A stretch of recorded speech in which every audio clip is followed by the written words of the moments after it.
community I grew up with at St. Paul's is made up of some of the most loving people I have ever met. Not only did you all love me for being me, you taught me life lessons that shaped me to become the person I am today. Throughout my life at St. Paul's, one lesson I learned extremely well was acting as the hands and feet of Christ. I learned how to help people and put their needs before my own. The 30-hour famine was my first experience where I truly felt like I made a difference. Not only did I help those in need, I felt what it was like to be the people I was helping. Learning how to be the hands and feet of God taught me many important lessons in life. Through this, I was also able to grow closer to God. Learning the story of creation and godly play is where I first remember creating my faith.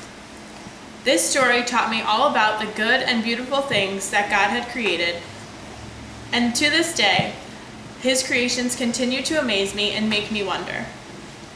After my first Sunday school classes in godly play, my faith continued to grow stronger as I wondered about God. And during this time, the people in my St. Paul's family presented me with opportunities to develop my faith. Participating in youth group activities such as being an acolyte, overnights at church in Camp Washington, camping in Rhode Island, the Urban Adventure in New York City, and the Good Friday services all allowed me to strengthen my faith as I was able to experience the diversity that God created among us, as well as appreciate His works, which I've grown to know well. Participating in mission trips to Maine, North Carolina, and Pennsylvania, where we would work with others from around the country with the goal of improving the homes of other people, really made me appreciate that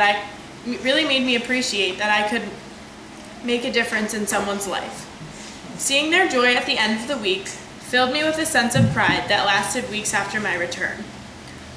Going on pilgrimage, I was able to experience God in a whole new way. In Colorado, I saw the mountains and valleys that God created, as well as the beautiful nature, especially the hummingbirds.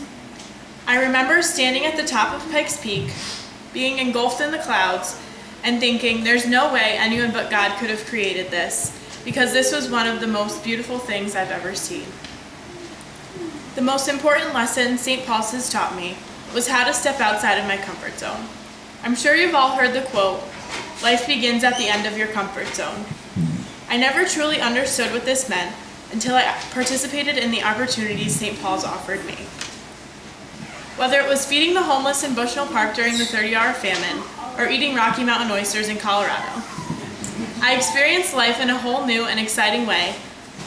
Stepping outside of my comfort zone also allowed me to feel God in a new way.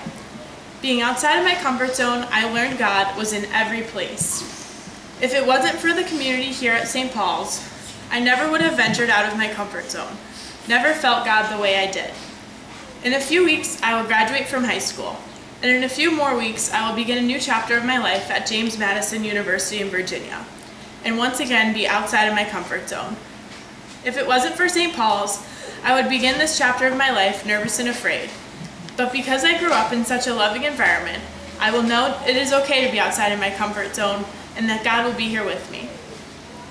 After 17 years in this wonderful place, I truly know that I am holy, wonderful, and blessed. Now I challenge all of you to step outside of your comfort zone. You may be surprised with the outcome. I'd like to close with advice from a hummingbird by Elin Shamir. Sip the sweet memories. Let your true colors grow. Be a nectar collector. Don't get your feathers ruffled over the little things. Some days are just a humdinger. Just wing it and keep your visits short and sweet. Amen. Amen.